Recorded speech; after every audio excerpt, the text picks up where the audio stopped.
থেকে প্রায় 50 বছর আগে 1974 সালের ঘটনা। এটা ঘটনাটা হলো লাহোর। হে তরুণ যুবকেরা, হে আমার বন্ধুরা, এই লাহোরে একজন বাস করতো সাদাসিধে একজন দুধওয়ালা, দুধ বিক্রি করে। সাদাসিধে মানুষ, সহজ সরল লোক। এত তার মনে বাসনা আল্লাহর বাইতুল্লাহ যাবে, রাসূলের রওজা যাবে, এত তার মনের বাসনা। হাই রে হাই, আমি কি আল্লাহর বাইতুল্লাহ যেতে পারবো না? আমি কি রাসূলের রওজা মুবারক যেতে পারবো না? হে তরুণ যুবকেরা, হে আমার বন্ধুরা, হে আমার মুরব্বিয়ানেরা, শুনে রেখে দিন, জেনে রেখে দিন বাবা। তার মন থেকে পাক্কা নিয়ত করলো, কি করব। কিন্তু আমার তো পয়সা নাই, আমার তো ক্ষমতা নাই, আল্লাহর বাইতুল্লাহ যাওয়ার মতো শক্তি না, কিন্তু মনটা বড্ড চায়। হে তরুণ যুবকেরা, সেই সময় একজন আল্লাহওয়ালা মানুষের কাছে গেল, আল্লাহর ওলি বান্দার কাছে। হুজুর, আমার মন বড্ড চায় হজে যেতে, আল্লাহর নবীর রওজা মোবারকে যেতে, বাইতুল্লাহ শরীফ জিয়ারত করতে, রাসূলের রওজা মোবারকটা জিয়ারত করতে, কিন্তু আমি তো সামান্য একটা দুধওয়ালা, আমার কি যাওয়া হবে হুজুর? আল্লাহর ওলি বান্দা বললেন, নিয়ত যদি তোমার পাক্কা হয়, নিয়ত যদি তোমার সঠিক হয়, আমার আল্লাহ তোমাকে কোন দিক থেকে বাইতুল্লাহ পৌঁছে দেবে, রাসূলের রওজায় পৌঁছাবে, তুমি সেটা টের পাবে না, বুঝতে পারবে না। নিয়ত, বুখারী শরীফের প্রথম হাদিস, ইন্নামাল আমালু বিন্নিয়াত। হে তরুণ যুবকেরা, হে আমার বন্ধুরা, শুনে রেখে দিন বাবা, জেনে রেখে দেন। হে মুসলমান, একটু লক্ষ্য করুন। এমন সময় দেখতে পাওয়া যায় বাইতুল্লাহ শরীফ যাওয়ার জন্য তার মনটা কাঁদছে, রাসূলের রওজা মোবারকে যাওয়ার জন্য তার মনটা বেচैन হয়ে আছে। দুধ বিক্রি করে আর চিন্তা করে আমি কেমন করে যাব। এক সময় তার হৃদয়টা এতটা উত্তেজিত হয়ে গেছে, সে সব কিছু ছেড়ে দিয়ে এবার হজে যাওয়ার জন্য বেরিয়ে পড়ল। সবাই হজে যাচ্ছে, খবর পাচ্ছে, কোথা দিয়ে হজে যাব, কিভাবে যাব, কিছুই সে জানে না, কিন্তু হজে যাব কিভাবে এই চিন্তা সে অস্থির হয়ে পড়ল। সবাই হজে যাচ্ছে, খবর পাচ্ছে, সেও হজে যেতে চায়, পকেটে পয়সা নাই, পাসপোর্ট নাই, ভিসা নাই, কোন রকম ব্যবস্থাপনা নাই। হে তরুণ যুবকেরা, এমন সময় লোককে জিজ্ঞাসা করে, হজে যেতে গেলে কি করতে হবে? একজন পরিহাস করে ঠাট্টা করে বলল, ট্রেনে করে যেতে হবে, ট্রেনে চলে যাও। ভাইরা আমার, এমন কথা শুনে সাদাসিধে মানুষ ট্রেনে উঠে বলল, ট্রেনে উঠে যাচ্ছে, পরের স্টেশনে নেমে বলছে সঠিক হলো কিনা বেঠিক হলো লোককে জিজ্ঞাসা করে, ভাই হজে যাব কিভাবে যাব? বলে, হজে যাবে তো ট্রেনে করে যাওয়া যায়, তাড়াতাড়ি নামো, বাড়ি যাও। ভাইরা আমার, পরের স্টেশনে নেমে পড়ল, মানুষজনকে কাতর ভাবে জিজ্ঞাসা করলো, আচ্ছা ভাই, আমি হজে যেতে চাই, কিভাবে যাব একটু আমি তা জানতে চাই। হে তরুণ যুবকেরা, লোকেরা বলল, তুমি যদি হজে যেতে চাও, তোমাকে করাচি যেতে হবে, করাচি বন্দরে যেতে হবে। আর তখনকারের যুগে ওই পানি জাহাজ, বুঝতে পারছি। একবার মহাব্বতের সঙ্গে দরুদ শরীফ আল্লাহুম্মা সাইয়্যিদিনা ওয়া আলা আলিহি।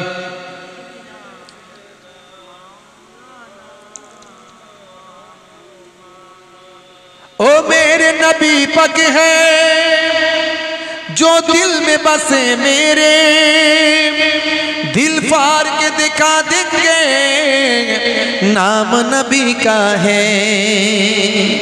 जोरे हवे ना, दुश्मन नबी सुन ले, जुबा पे लगम तू दे, जो जान हमारा है दे देंगे नबी के लिए। जोरे हवे ना, छिलो हबसी बिलाल नबी के ভালোবেসে, सोएছে কত জুলুম মুখেতে খোদা বলে। একটু লিখেছিলাম, মানে একটু সময় পেলে দু চার লাইন করে লেখার চেষ্টা করি, সময় সম্ভব হয় না, ভাঙাচোরা কবি আর কি। ছিল হাবশি বেলাল নবীকে ভালোবেসে সয়েছে শত জুলুম মুখেতে খোদা বলে লাখো বেলালকে যুগে নবীর অপমানে এই জান भी दे देंगे ओ जान भी ले लेंगे ओ मेरे नबी पक है जो दिल में बसे मेरे दिल चीर के दिखा देंगे जान हमारा है ओ मेरे नबी पक है जो दिल में बसे मेरे दिल चीर के दिखा देंगे नाम नबी का है दुरूद शरीफ अल्लाहुम्मा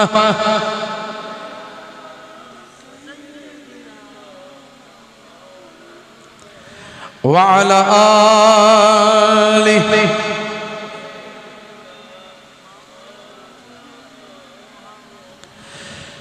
বন্ধুরা আমার তরুণ যুবকেরা আমার মুরব্বিয়ানেরা আমার এমন সময় দেখতে পাওয়া যায় ওই আশিক নবীর আশিক বাইতুল্লাহ যেতে চায় সেই সময় সে দারবেদার হয়ে এদিক ওদিক ছোটাছুটি করতে লাগলো এত তার মনটা উতালা হয়ে গেছে সবাই যাচ্ছে আমি যেতে পারবো না একজন বলল করাচিতে চলে যাও করাচিতে যাবে ট্রেনে উঠে গেল পয়সা নাই কিচ্ছু নাই পকেটে পয়সা নাই সামান্য কিছু যা ছিল ওই করাচিতে যাবে একজন টিটির সঙ্গে দেখা হলো টিটি বলে যাবে কোথায় বলে আমি হজে যাব তো হজে যাবে তো তোমার পাসপোর্ট ভিসা বলে ওসব কিছু নাই তো যাবো কি করে বলে যেতেই হবে যে কোনো ভাবে আমার মন চাইছে না গেলে আমি বাঁচবো না তো তুমি এক কাজ করো করাচিতে চলে যাও চলো তোমাকে কোন রকমে করাচি পর্যন্ত আমি পৌঁছে দেব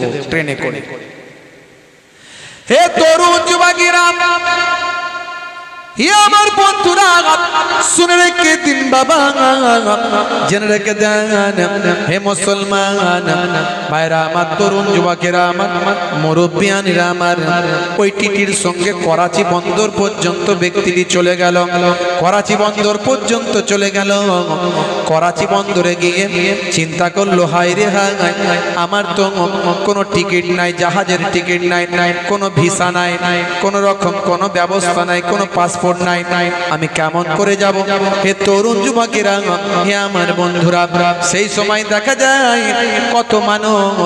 কত মানুষ ওই জাহাজে উঠছে কত মানুষের মাল সামান নিয়ে জাহাজে তুলে দিচ্ছে কুলিরা চিন্তা করলাম ওই জাহাজে যদি আমি উঠে পড়তে পারি তাহলে আমি জেদ্দায় গিয়ে পৌঁছে যাব হে তরুণ যুবকেরা হে আমার বন্ধুরা হে আমার মুরব্বিয়ানেরা শুনে রেখে দিন বাবা জেনে রেখে দেন হে মুসলমান একটুখানি লক্ষ্য করুন সেই সময় দেখতে পাওয়া যায় ভাইরা আমার ওই ব্যক্তি একজন টিটির সঙ্গে একজন কুলির সঙ্গে যোগাযোগ করল সে কুলির কাছে গিয়ে নিজের মনের কথা শোনালো ভাই আমাকে একটু যদি সুযোগ দাও আমি তোমার কাজটা ডিউটিটা আমি করে দিতে পারি তোমার ডিউটিটা আমি করে দিয়ে আমি তোমার ডিউটিটা করে আমি ওই লুকিয়ে লাগে কোন রকমের জাহাজে উঠে যেতে পারি হে তরুণ যুবকেরা একটা কুলির কাছে নিজের মনের কথা বলার পরে তার মনে দয়া হলো মায়া হলো রহম হলো ঠিক আছে তোমাকে একটা আমি আমার পোশাক দিচ্ছি তুমি কাজগুলো করে দাও বন্ধুরা আমার তরুণ যুবকেরা আমার টুইটির পোশাক পায় আমার কুলির পোশাক পরে ফেললাম কিন্তু শরীর ছিল তার বড় দুর্বল হাজী সাহেবদের বলল হাজী সাহেব আপনাদের মাল সামানগুলো দিন আমি জাহাজের উপর তুলে দিন নিচে থেকে জাহাজে উঠতে অনেকটা উঁচু হাজী সাহেবরা বলল তোমার এই দুর্বল শরীরে আমাদের বড় বড় গাঁটলি পুডলি কেমন করে তুলবেন সে বলে না আমি পারবো জোর করে এক প্রকার ভালোবেসে বলল ভাই আমার হাজী সাহেবরা অল্প সামান দিল সে সামানগুলো বারবার জাহাজের উপর তুলতে লাগলো যেহেতু সে কুলির পোশাক পরেছিল জাহাজের যারা দায়িত্বে আছে তারা তাকে সন্দেহ করলো না এ তরুণ যুবকেরা এইভাবে সব যখন তোলা হয়ে গেল তখন সে চিন্তা করলো নিরুপায় কি করা যায় ওই জাহাজের মাল সামান যেখানে গোডাউনে রাখা হয় সেখানে একটা জায়গাতে চুপটি মেরে ওই মাল সামানের পাশে তিনি বসে রইল। একেবারে বাস্তব ইতিহাস বলছি, আজ থেকে 50 বছর আগের ঘটনা। বন্ধুরা আমার, তরুণ যুবকেরা আমার, হে আমার মুরব্বিয়ারা, হে যুবকেরা শুনে রেখে দেন, এমন সময় দেখতে পাওয়া যায় ওই ব্যক্তি জাহাজ চলতে লাগলো, ওই ব্যক্তি জাহাজে বসে রইল। জাহাজে বসে থাকতে থাকতে বেশ কিছু মানুষের সঙ্গে পরিচয় হলো, মাঝে মাঝে দেখা করে কিছু মানুষের সঙ্গে আবার ঢুকে যায়। এইভাবে অন্তত 1 মাস চলল। 1 মাস চলল, আর সর্বদা আল্লাহর ইবাদত করে, নামাজ পড়ে, আল্লাহকে বলে আল্লাহ আজকে বড় সুযোগ পেয়েছি, তুমি আমাকে বাইতুল্লাহে পৌঁছে দাও, যেন কোনো বিপদে না পড়ি, যেন কোনো মানুষের কাছে লাঞ্ছিত বঞ্চিত হয়ে অপমানিত না হয়। তোমার ঘরে যাওয়ার আমার বড্ড ইচ্ছা, তোমার বাইতুল্লাহ দেখার আমার বড্ড ইচ্ছা, তোমার নবীর রওজা মুবারকে যাওয়া বড্ড ইচ্ছা, তুমি আমার ইচ্ছাটা পূরণ করো, মানুষের কাছে আমাকে অপমানিত লাঞ্ছিত তুমি করো না। হে তরুণ যুবকেরা, হে আমার বন্ধুরা, নামাজ শুরু করে, নামাজ পড়ে, একটু জায়গা পেয়েছে নামাজ পড়ে নিচ্ছে।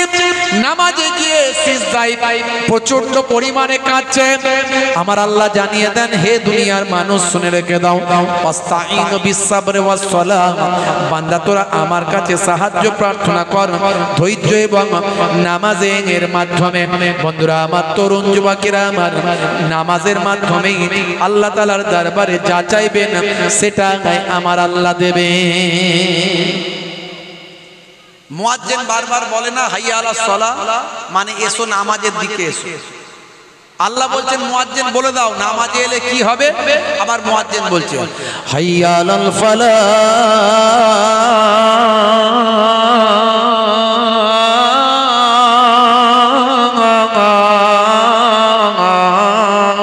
বলছে না?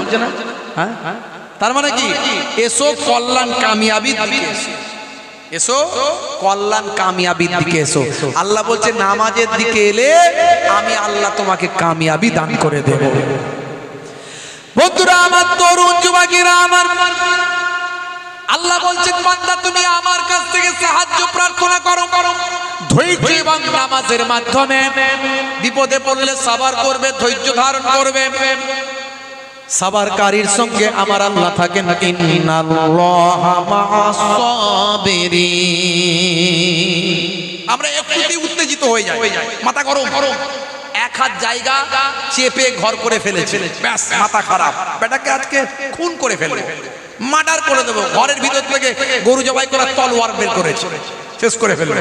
ওই এক বেগটা জায়গার জন্য মারপিট খুন খারাপি করে এ মার্ডার হয়ে গেল, আর ও বেটা যাবজ্জীবন জেল হয়ে গেল। কি লাভ হলো? ভোগ করতে পারবে? বরং ওইটা কি বসে নিউচাল করে একটা আন্ডারস্ট্যান্ডিং করলে ঝামেলা মিটে যেত। আর নিজের বুদ্ধিতে যদি না থাকে, যারা বুদ্ধিমান লোক তার কাছ থেকে পরামর্শ নাও। প্রথমে চেষ্টা করো গ্রামের মোড়ল মাতব্বর বুদ্ধিমান লোক, চাচা চাচতো ভাই আর মামাতো ভাই, যারা তাদের মধ্যে যাদের একটু সম্মান আছে, প্রতিপত্তি আছে, যারা একটু ঠান্ডা মেজাজের লোক, মানুষের বিপদ আপদের পাশে থাকে, তাদের সঙ্গে কথা বলো। একটুতেই মাথা গরম কেন ভাই? ইসলাম তো শান্তির কথা বলেছে, আর তুমি তো পুরো ইসলামের উল্টো, এই জন্য তো বিপদে পড়েছো, এই জন্য লাঞ্ছিত বঞ্চিত হচ্ছে। যদি সত্যিকারের সাচ্চা মুসলমান হতে তোমাকে সবাই স্যালুট করত। দোষ আমাদের নাই তা বললে হবে না, দোষ তো আছি, দোষ আছি। তারপরে মিডিয়া ফিডিয়া গুলো তো আমাদের পেছনে লেগে আছে ধর্মের রাজনীতি করার জন্য। তারা একটু দোষ পেলি সেটাকে আরো দুটো জিরো লাগিয়ে দিচ্ছে পেছনে, বুঝতে পারছো? কিন্তু দোষ আমাদের একটু একটু আছে, আমরা একটু মাথা গরম করি, এটা অস্বীকার করার কোনো জায়গা নেই, বুঝতে পারছো? মাথা গরম করলে হবে না। আল্লাহ নিজে বলছেন তোমরা ধৈর্য ধারণ করো, তোমরা ধৈর্য ধারণ করো, আমার কাছে সাহায্য প্রার্থনা করো, আমি আল্লাহ তোমাদের সাহায্য দান করবো। জোরে বলে সুবহানাল্লাহ। তাই নামাজ যখন আপনি রাগান্বিত হবেন মসজিদে চলে যান, ঘরে আর থাকবেন না। হতেই পারে ঘরে ঝুট ঝামেলা, একটু মনোমালিন্য হচ্ছে, ভাই ভাই, মামা ভাগনায়, চাচা ভাই বই, স্বামী স্ত্রীতে, সঙ্গে সঙ্গে মসজিদে চলে যান, ওযু করে নেন, নামাজ পড়ে নেন 2 রাকাত, দেখবেন আল্লাহ একটা ভালো বুদ্ধি আপনার মাথায় দিয়ে দেবে, কোনো অশান্তি আপনার আর হবে না। বুঝতে পারছেন? নামাজ ইন্না সলাতা তানহা আনিল ফাহশাই ওয়াল মুনকার, নিশ্চয় নামাজ তোমাকে অশ্লীলতা ও অন্যায় থেকে দূরে সরিয়ে দেবে। সেই নামাজ ছেড়ে দিলে হবে না। নামাজের মধ্যে আমার আল্লাহ আপনার দোয়াকে কবুল করবেন। হে তরুণ যুবকেরা, তাই বলবো আজকের মাহফিল থেকে নামাজ ছাড়বেন না, নামাজ কেউ ছেড়ে দেবেন না। নামাজ ছেড়ে দিলে জান্নাতে যেতে পারবেন না, দুনিয়াতেও শান্তি পাবেন না, আখিরাতেও মুক্তি পাবেন না। আজ সবচেয়ে বড় ইবাদত হলো নামাজ। as-salatu ইমাদুদ্দিন, দিনের খুঁটি হলো নামাজ। আফজালুল ইবাদাতি ইবাদাতুস সালাত, সমস্ত ইবাদতের মধ্যে সবচেয়ে বড় ইবাদত হলো সালাত। বান্দা নামাজ পড়ো, আঁকড়ে ধরো, ছেড়ো না নামাজ এই জীবনে, করো না কাজা হবে যে সাজা, দোজখ ঠিকানা আখিরাতে, দোজখ ঠিকানা আখিরাতে। বান্দা নামাজ পড়ো, আঁকড়ে ধরো, ছেড়ো না নামাজ এই জীবনে, করো না কাজা হবে যে সাজা,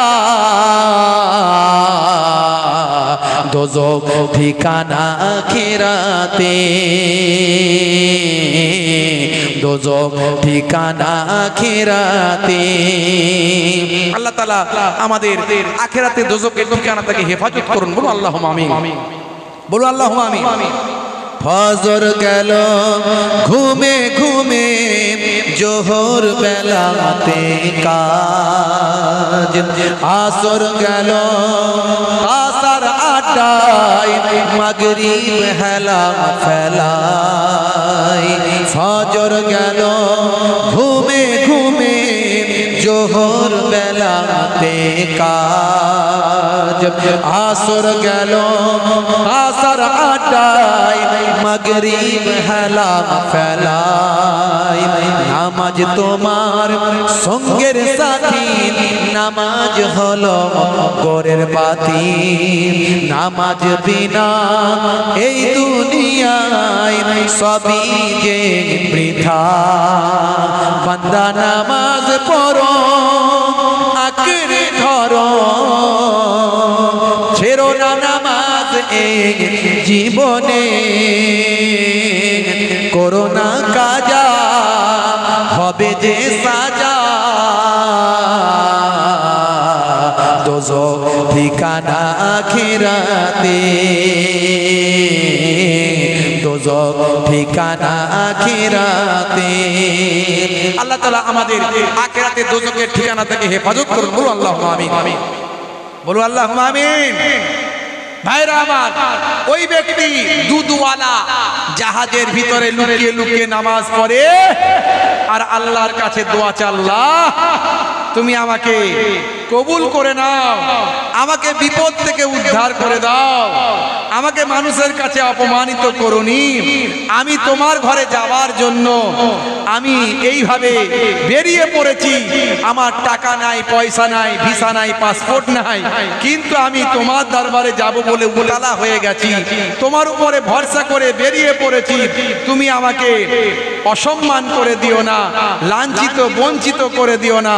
আয় আমার আল্লাহ, সিজদায় পড়ে কাঁদে দোয়া চায়, আল্লাহ তাআলার দরবারে দোয়া চায় মাগফিরাত, আল্লাহ তাআলার দরবারে দোয়া চাইতে থাকে। বন্ধুরা আমার, তরুণ যুবকেরা আমার, হে আমার মুরব্বিয়ানেরা শুনে রেখে দেন, হে মুসলমান একটুখানি লক্ষ্য করুন ভাইরা আমার। এক মাস পরে যখন ভাই আমার জেদ্দার কাছাকাছি পৌঁছে গেল,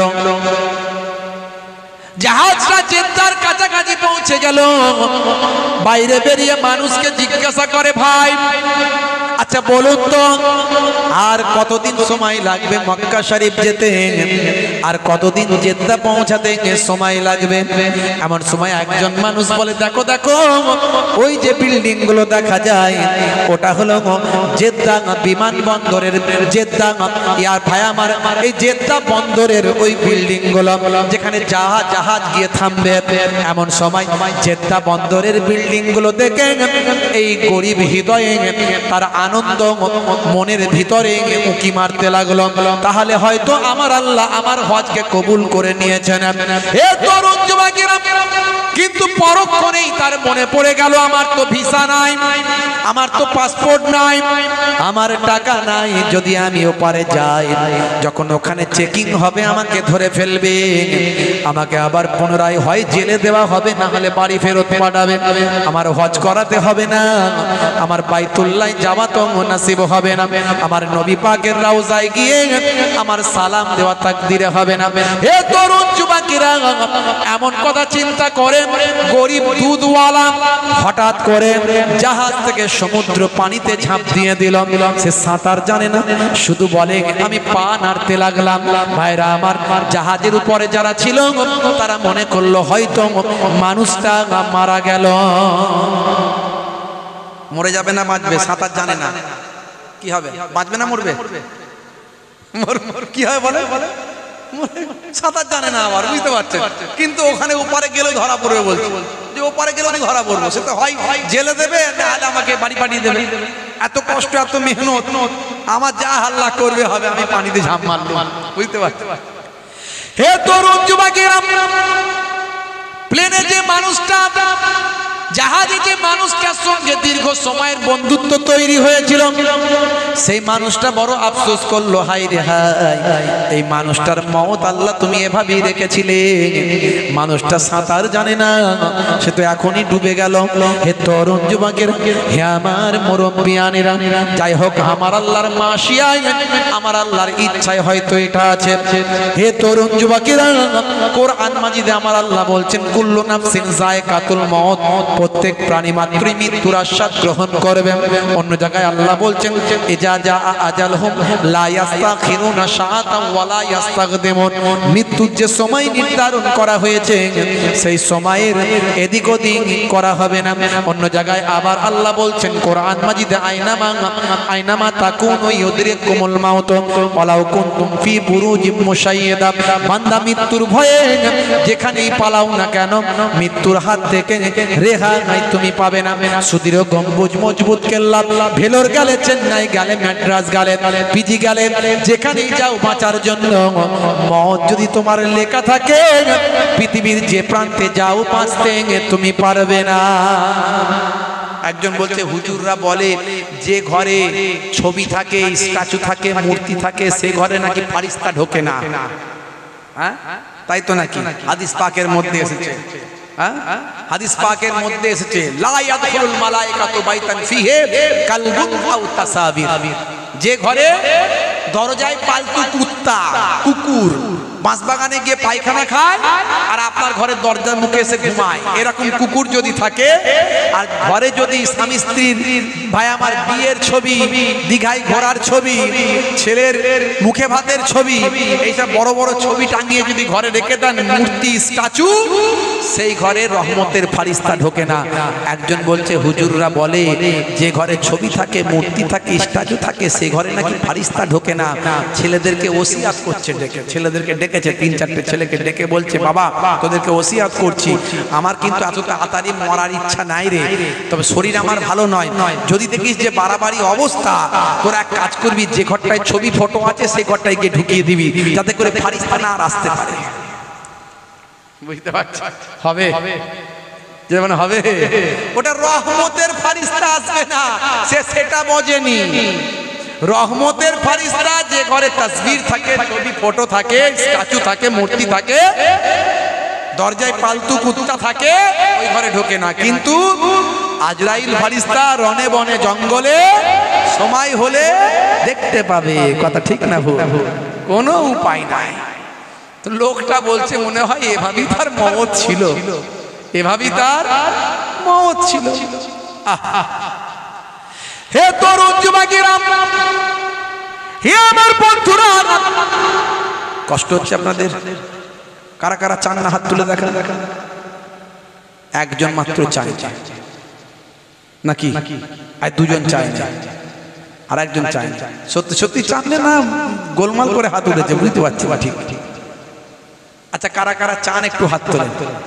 এত মানুষ চান। আচ্ছা তাহলে ছোট করে বলবো, রাত বেশি করবো না, প্রায় 12:15 22 চললো, 12টার মধ্যে শেষ করার টার্গেট রেখেছে, বুঝতে পারছো বন্ধুরা আমার, তরুণ যুবকেরা আমার, জাহাজে যে মানুষটার সঙ্গে দুধওয়ালার বন্ধুত্ব হয়েছিল সেই মানুষটা আল্লাহর বাইতুল্লাহ শরীফ তওয়াফ করছে। হঠাৎ তওয়াফ করতে করতে, হে তরুণ যুবকেরা, হে আমার মুরব্বিয়ানিরা, ওই দুধওয়ালার সঙ্গে দেখা হয়। জোরে হবে না, আর জোরে হবে না। দুধওয়ালাকে দেখে ঘাবড়ে যায়। আমি ঠিক দেখছি তো নাকি আবার ডুপ্লিকেট? এখন তো মানুষের মতো মানুষ অনেকটা দেখতে হয়, অনেকটাই মিলে যায়। আচ্ছা ভাই, তোমাকে চেনা চেনা লাগছে। হ্যাঁ, আমি তো আপনাকে চিনতে পারছি, আপনি সেই জাহাজের। বলে হ্যাঁ। ভাই তুমি ডুবেছিলে, তুমি বাঁচলে কেমন করে? বলে ভাই পরে কথা বলবো সব, তুমি এক কাজ করো, আমার সঙ্গে বাইরে বেরিয়ে চলো। বাইরে বেরিয়ে যাওয়ার পরে একটা গাড়ি দেখালো, সুন্দর নতুন গাড়ি। সে গাড়ি দেখিয়ে বলে চলো, ওটা হলো আমার গাড়ি। ওই গাড়িতে গিয়ে তুমি আমার সঙ্গে বসো, আমি যেখানে থাকি সেখানে নিয়ে যাব, তারপর সব ইতিহাস তোমাকে বলবো, কারণ তুমি আমার সব কিছু জানো। তোমার সঙ্গে আমার প্রথম থেকে সেই করাচি বিমানবন্দর, করাচি বন্দর থেকে তোমার সঙ্গে আমার বন্ধুত্ব। চলো, তোমাকে আমি যেখানে থাকি সেখানে নিয়ে যাব। হে তরুণ যুবকেরা, হে আমার মুরব্বিয়ানিরা, বুখারী শরীফের প্রথম হাদিস, আল্লাহর নবী বলেছিলেন ইন্নামাল আমালু বিন্নিয়াত, নিয়তের উপর আমল হয়। নিয়তটা যদি ভালো হয়ে যায়, আমার আল্লাহর দরবারে কবুল হয়ে যায়। হে তরুণ যুবকেরা, গাড়ি করে ড্রাইভার গাড়ি চালিয়ে নিয়ে গেল, দুধওয়ালা পেছনে বসলো, তার বন্ধুকেও পেছনে বসালো। ভাইরা আমার, একটা শানদার বিশাল অট্টালিকা বাড়ির সামনে গিয়ে, প্রাসাদের মতো বাড়ির সামনে গিয়ে হাজির। সেখানে গিয়ে বলা, ভাই বন্ধু, এই বাড়িটা যে দেখছো, এই বাড়িটা এখন আমার। বন্ধু তো অবাক, পানিতে ডুবে গেছিল, ভাবলাম মরেই গেছে মনে হয়। এবার গাড়ি, আবার ড্রাইভার, আবার এদিকে কি বলে বাড়ি, বাড়ির ভিতরে নিয়ে গিয়ে সোফাতে বসিয়ে দিল, দিয়ে তার খাদেমকে বলল, খাদেম আমার বন্ধু এসেছে, কিছু খাবার নিয়ে এসো। খাদেম তাড়াতাড়ি হুজুরের কথা শুনে, মালিকের কথা শুনে খাবার আনতে গেল। যত দেখছে তত বন্ধু ঘাবড়ে যাচ্ছে, এটা কেমন জিনিস, বাড়ি পেয়েছে আবার খাদেমও পেয়েছে, ব্যাপারটা কি? বন্ধু আর ধীর হচ্ছি না, তাড়াতাড়ি বলো তোমার ইতিহাস। সেই সময় আস্তে আস্তে নিজের চোখ ভরা পানি, বুক ভরা বেদনা নিয়ে ইতিহাস শুরু করলাম। শোনো বন্ধু, আমার প্রবল ইচ্ছা ছিল, মনে আমার বড় ইচ্ছা ছিল, আল্লাহর বাইতুল্লাহ দেখব, যে কোনো হালতেই দেখব, যে কোনো ভাবেই দেখব, কারণ আমার পীর মোর্শেদ বলে দিয়েছে, তোমার নিয়ত যদি ভালো হয়, আমার আল্লাহ তোমাকে কোনটা দিয়ে নিয়ে যাবে তুমি টের পাবে না, বুঝতে পারবে না। তুমি নবীর রওজা মোবারকে কোনটা দিয়ে যাবে কিচ্ছু বুঝতে পারবে না। আল্লাহর বাইতুল্লাহ কিভাবে তওয়াফ করবে তুমি জানো না। হে তরুণ যুবকেরা, এই নিয়তটা আমার বড় পাক্কা ছিল, কিন্তু আমার পকেটে পয়সা ছিল না, আমার ভিসা ছিল না, পাসপোর্ট ছিল না, তুমি তো সবই জানো। যখন তুমি আমাকে দেখিয়ে দিলে ওই যে জেদ্দা বন্দর, জেদ্দার বড় বড় অট্টালিকাগুলো যখন দেখালেন, তখন আমি বড় ভয় পেয়ে গেলাম। হাই রে হাই, এতটা ভয় আমি রাস্তায় পাইনি। মনে মনে চিন্তা করলাম, এই কাবার ধারে এসে যদি কাবা না দেখতে পাই, আমার নবীর রওজার পাশে এসে যদি নবীর রওজা জিয়ারত যদি না হয়, তাহলে এর থেকে দুর্ভাগ্য আমার তাকদিরে আর হবে না। আমি চিন্তা করলাম, হাই রে হাই, আমার তো ভিসা নাই, পাসপোর্ট নাই, হয় আমাকে জেলে দেবে, না হলে ঘরে পাঠিয়ে দেবে, এর থেকে আমার মরা ভালো। পানিতে যদি ডুবে মারা যায় তাও আচ্ছা, আর আল্লাহ যদি বাঁচিয়ে দেয়, বাইতুল্লাহ আল্লাহ আর কাবা শরীফ সাচ্চা। হে তরুণ যুবকেরা, হে আমার বন্ধুরা, এমন সময় বন্ধু বলবো কি, আমি পানিতে পড়ে সাঁতার তো আমি জানি জানি না, কোথায় বন্দর দেখা যায় কতটা দূর, আমার সাঁতার দেওয়ার তো কোনো ক্ষমতা নাই, আমি কেবল হাতটার পাটা নাড়ছি, কিন্তু আল্লাহর কুদরতি কি ক্ষমতা, বড় বড় ঢেউগুলো আমাকে আস্তে আস্তে পাড়ের দিকে আর আপনার পাড়ের দিকে আস্তে আস্তে নিয়ে যাচ্ছে। কিছু সময় পরে আমার আর কোনো জ্ঞান নাই, আমার ফুসফুসে, আমার লাংসে, আমার পাকস্থলীতে পানি চলে গেল, আমি পানি খেয়ে অজ্ঞান হয়ে গেলাম। হঠাৎ করে আমি দেখছি আমি একটা ঘেরা বাউন্ডারির ভিতরে একটা ওই দরজা আটকানো একটা ভাই আমার ওই গ্রিল লাগানো ঘরের গৃহবন্দীর ভিতরে আমি পড়ে আছি। আমার যখন ঘুম ভাঙলো তখন তাহাজ্জুদের সময় আমার ঘুম ভাঙলো। আমি ঘুম থেকে উঠে দেখছি যে আমি একটা চার দেওয়ালে একটা গ্রিলের ভিতর তালা লাগানো বন্দি অবস্থায় পড়ে আছি। বুঝতে পারছি, তাহাজ্জুদের নামাজটা আমি সেখানেই পড়লাম, নামাজের ওয়াক্তে নামাজটা পড়লাম, আল্লাহর কাছে দোয়া চাইলাম। দেখতে দেখতে ফজর হয়ে গেল, ফজরের সময় হয়ে গেল, কি সুন্দর আওয়াজ ভেসে আসতে লাগলো, আহারে আহারে কি সুন্দর সুরালো কণ্ঠে আযান ভেসে আসলো। ফজরের নামাজটা আমি ওই চার দেওয়ালের ভিতরে আদা করলাম। সেই সময় চার দেওয়াল থেকে দেখতে পেলাম ভাই আমার দোস্ত আমার, ফজরের পরে একটা গরুকে দুইজন দহন করার চেষ্টা করছে, আর পাশে দুইজন দাঁড়িয়ে আছে, একজন শেখ সাহেব দাঁড়িয়ে আছেন, আর একজন তার ওয়াইফ মনে হলো স্ত্রী দাঁড়িয়ে আছেন, পর্দানশীল মহিলা। হে তরুণ যুবকেরা, ওই গরুর দুধ দহন করার চেষ্টা করছে, কিন্তু গরু ঠিক মতো তাদের দহন করতে দিচ্ছে না। ভাই আমার ওই স্বামী স্ত্রী দুজনে, শেখ সাহেব এবং তার স্ত্রী দুজনই ব্যতিব্যস্ত হয়ে যাচ্ছে এই আচরণ দেখে। তারা বড় বিরক্ত বোধ করছে, গরুটাকে দহন করার ক্ষমতাই দুজনের হচ্ছে না, ঠিক মতো দহন করতে পারছে না, গরু প্রচন্ড পরিমাণে আঘাত করছে তাদেরকে। আমি দূর থেকে দেখলাম, আমার কাজ তো ছিল গরুর দুধ দহন করা, গয়লা।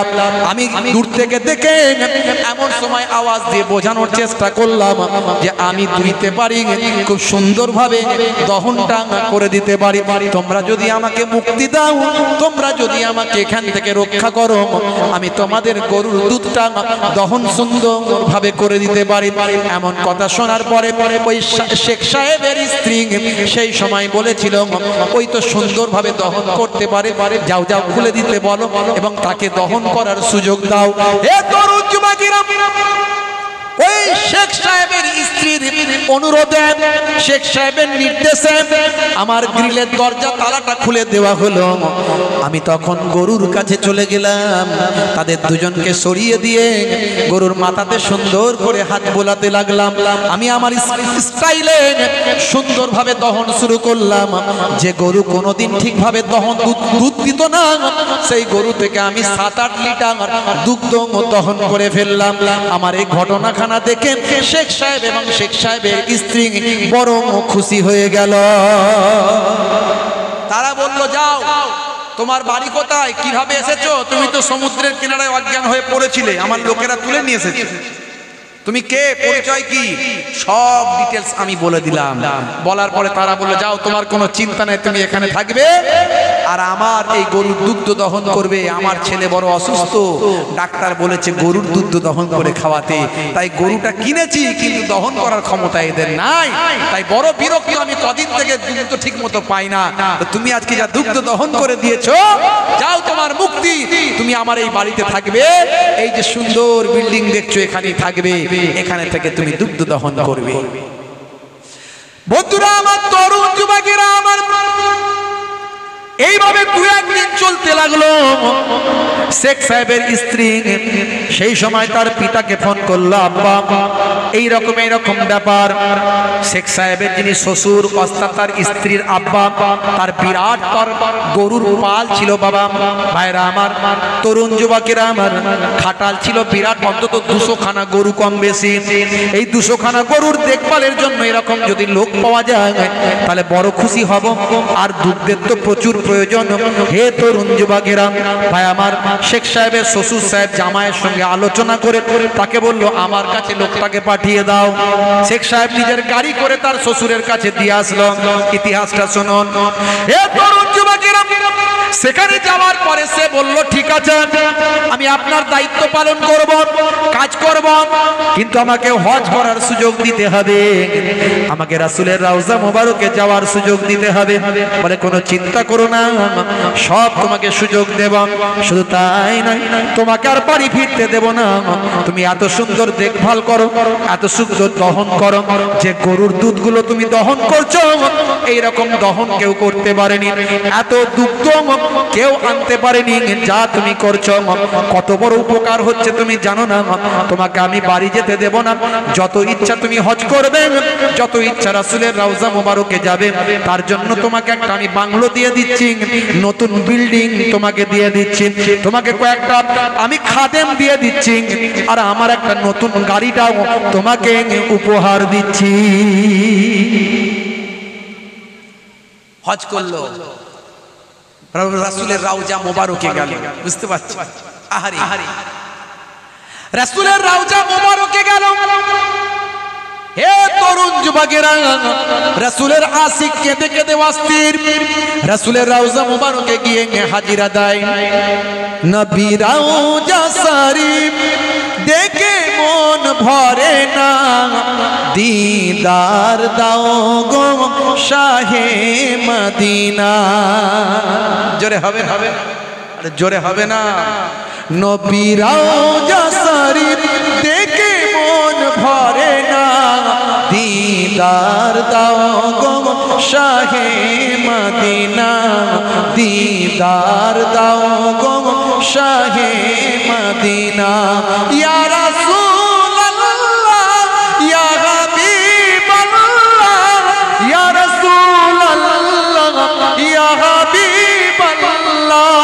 নবী রওজা শরীফ দেখে মন ভরে না, দিদার দাও গো শাহে মদিনা, দিদার দাও গো শাহে মদিনা। জোরে হবে না? আরে জোরে হবে না? আরশের মেহমান করেছেন আল্লাহ, কত শান কত মান মোর কামলিওয়ালা। আরে জোরে হবে না? আরশের মেহমান করেছেন আল্লাহ, কত শান কত মান মোর কামলিওয়ালা। ও গো মদিনাওয়ালা, ও গো মদিনাওয়ালা, করো করুণা, দিদার দাও গো শাহে মদিনা, দিদার দাও গো শাহে মদিনা। নবী রওজা শরীফ দেখে মন ভরে না, দিদার দাও গো শাহে মদিনা, দিদার দাও গো শাহে মদিনা। জোরে হবে না? জোরে হবে না? বারবার তিনি গিয়ে হজ করেন, বারবার গিয়ে তিনি রাসূলের রওজা মোবারক জিয়ারত করেন। ভাইরা আমার, তরুণ যুবকেরা আমার, তিনি বলেন হে শেখ সাহেব, আমাকে তো বাড়ি ফিরে যেতেই হবে, কারণ আমার স্ত্রী আছে, ছেলে মেয়ে আছে, আমাকে তো যেতেই হবে। আমি আপনার কাজ করে দিয়েছি, আর আমার যেটা মনের হৃদয়ের খিদে ছিল সেটাও পূরণ হয়ে গেছে। শেখ সাহেব বলল, হে গয়লা, হে আমার ভাই, শোনো, তোমার যাওয়া লাগবে না, তুমি সারা জীবন রাসূলের দেশে থেকে যাও, তোমার সব অভাব অভিযোগ আমি পূরণ করে দেব। তোমার স্ত্রী ছেলে মেয়ের অ্যাড্রেস বলো, 1 মাসের মধ্যে জাহাজে করে পরের জাহাজে জেদ্দায় পৌঁছে যাবে। তুমি তোমার স্ত্রী ছেলে মেয়ে সবাইকে নিয়ে বারবার তুমি হজ করতে পাবে। এখানে তোমার অর্থ হবে, ইনকামও হবে, বাড়িও পেলে, গাড়িও পেলে, খাদেমও পেলে। জোরে বলুন, জোরে হবে না? নিয়ত যদি পাক্কা হয়, রাসূলের আশিক যদি হতে পারেন, আপনার দোয়া আল্লাহর আরশে কবুল হয়ে যাবে। ভাইরা আমার, আজ থেকে পাক্কা নিয়ত করুন। হে তরুণ যুবকেরা, হে আমার বন্ধুরা, সেই কোরআন মাজিদ যা আজকে পৃথিবীর মানুষের কাছে আলোচনার বিষয়, সারা পৃথিবীর মানুষ আজকে তোলপাড়। সেই কোরআন মাজিদ নিয়ে পৃথিবীর বিভিন্ন জায়গায় গবেষণা হয়, নাসা থেকে ইসরো পর্যন্ত। ভাইরা আমার, পার্লামেন্ট, দিল্লির পার্লামেন্ট থেকে আর আপনার ওই কি বলবো, ওই হোয়াইট হাউস পর্যন্ত। ভাই আমার রাশিয়ার প্রেসিডেন্ট পুতিনের পার্লামেন্ট থেকে শুরু করে কিম জং উনের পার্লামেন্ট পর্যন্ত, হে তরুণ যুবকেরা, সে কোরআনের আলোচনা হয়, দয়ার নবীর আদর্শের আলোচনা হয়। এশিয়াটিক সোসাইটি থেকে ন্যাশনাল লাইব্রেরি, পৃথিবীর তাবর তাবর জায়গায় আজকে কোরআন মাজিদ, দয়ার নবীর আদর্শ নিয়ে আলোচনা হয়। হে মুসলমান, আমরা মুসলমান সাচ্চা মুসলমান হতে পারি না, এই জন্য আমরা লজ্জিত, অসম্মানিত, এই জন্য আমরা লাঞ্ছিত, বঞ্চিত, আমরা অপমানিত। কিন্তু কোরআন মাজিদ হাদিস পাক নিয়ে পৃথিবীর মানুষ রিসার্চ করে ইসলামকে সর্বশ্রেষ্ঠের মর্যাদা দান করেছে। বন্ধুরা আমার, তরুণ যুবকেরা আমার, আপনি গুগলে গিয়ে একবার সার্চ করে দেখবেন। হে গুগল, বলো তো দেখি, সারা পৃথিবীতে কোটি কোটি মানুষ এসেছে আর গেছে, তোমার খাতায় 1 নাম্বার শ্রেষ্ঠ তালিকায় কার নামটা আছে? গুগলকে আপনি কোশ্চেন করবেন, হে গুগল, তুমি বলো তো দেখি, তোমার খাতায় শ্রেষ্ঠ মনীষীদের নামের তালিকায় 1 নাম্বারে কার নামটা আছে? গুগলকে আপনি প্রশ্ন করবেন, who is the greatest person in the world? Google আপনাকে অ্যান্সার দেবে, greatest person in the world of prophet মুহাম্মাদুর রাসূলুল্লাহ। হে তরুণ যুবকেরা, হে আমার বন্ধুরা, ইসলাম নিয়ে যত গবেষণা করবেন তত আপনি অবাক হয়ে যাবেন। 1450 বছর আগে কোরআন মাজিদ আল্লাহ রাব্বুল আলামিন যা বলেছেন, আজকের যুগে সব বিজ্ঞান আর বাস্তবতায় প্রমাণিত হয়েছে। এরকম উদাহরণ আমি অনেক দিয়েছি ভাই। তরুণ যুবকেরা, মুসলমানদের প্রথম কিবলা হলো বাইতুল মুকাদ্দাস। যে বাইতুল মুকাদ্দাস 3টে মসজিদে আল্লাহর নবী সফর করতে বলেছেন, ভ্রমণ করতে বলেছেন। তার মধ্যে একটা হলো মসজিদুল হারাম। যে মসজিদুল হারামে একবার যাবে, অর্থাৎ কাবা ঘরের চত্বরে একবার যাবে, সেখানে গিয়ে হজ করবে। ভাই আমার, দোস্ত আমার, 1 রাকাত নামাজ পড়লে 1 লক্ষ রাকাত নামাজের সওয়াব পাবে। 2 নাম্বার হলো মসজিদুন নববী শরীফ। হাদিস পাক থেকে প্রমাণ হয়, মসজিদে নববী শরীফ হলো মদিনার বিখ্যাত মসজিদ। দয়ার নবীর হাতে তৈরি করা মসজিদটার নাম হলো মসজিদে নববী। যে মসজিদে নববীতে 1 রাকাত নামাজ পড়বে, আমার আল্লাহ তার নামাজ আমলে 50,000 রাকাত নামাজের সওয়াব দান করে দেবেন। এ তরুণ যুবকেরা, 3 নাম্বার মসজিদ হলো মুসলমানদের প্রথম কিবলা। সেই কিবলাটার নাম হলো বাইতুল মুকাদ্দাস। যে বাইতুল মুকাদ্দাসে 1 রাকাত নামাজ পড়বে, তার নামাজ আমলে 25,000 রাকাত নামাজের সওয়াব লিপিবদ্ধ হবে। সেই মসজিদুল আকসা মুসলমানদের প্রথম কিবলা, যিনি হযরতে সুলাইমান আলাইহিস সালাম জিনেদেরকে নিয়ে যে মসজিদটা তৈরি করেছিলেন। ভাই আমার, তরুণ যুবকেরা আমার, পাহাড় থেকে পাথর কেটে কেটে জিনেদেরকে নিয়ে, ভাই আমার, অলৌকিক ডিজাইন দিয়ে তৈরি করা হয়েছিল। জিনেদের কারুকার্য খচিত সেই মসজিদটা হলো বাইতুল মুকাদ্দাস। হে তরুণ যুবকেরা, হে আমার বন্ধুরা, হে আমার মুরব্বিয়ানেরা, আমার আল্লাহ 1450 বছর আগে কোরআন মাজিদে সূরা বাকারার ভিতরে বলেছেন, ওয়ালা তাকুলু লিমান ইউকতালু ফি সাবিলিল্লাহি আমওয়াত বাল আহইয়াউ ওয়ালাকিন লা তাশউরুন। এ তরুণ যুবকেরা, ভালো করে শুনুন, কোরআন মাজিদের আহমিয়াত কোরআন মাজিদের গুরুত্ব সারা পৃথিবী আজকে তোলপাড়। 1450 বছর আগে আমার আল্লাহ কোরআন মাজিদের ভিতরে বললেন, যারা আল্লাহর পথে নিজেদের জীবনকে উৎসর্গ করেছে আল্লাহকে সন্তুষ্ট করার জন্য, আল্লাহর ঘর হেফাজতের জন্য, বাইতুল মুকাদ্দাসের জন্য, কোরআনের জন্য, ইসলামের জন্য, মাদ্রাসা মসজিদের জন্য, ইসলামী হুকুম আহকামকে মান্যতা দেওয়ার জন্য, হে তরুণ যুবকেরা, অন্যায়ের বিরুদ্ধে ন্যায়ের পথে যারা নিজেদের জীবনকে উৎসর্গ করেছে আল্লাহ রাব্বুল আলামিন কোরআন মাজিদে বললেন তারা হলো শহীদ। আর শহীদরা মরে মুর্দা নন, মরে জিন্দা। আমার আল্লাহ বলছেন শহীদরা মরে মুর্দা নন, মরে জিন্দা। কেমন করে জীবিত তা তোমরা জানো না। 1450 বছর আগের কোরআনের কথা, শহীদরা মরে মুর্দা নন, মরে জিন্দা। সূরা বাকারার মধ্যে এই আয়াতটা আছে 1450 বছর আগে, আর তার জ্বলন্ত প্রমাণ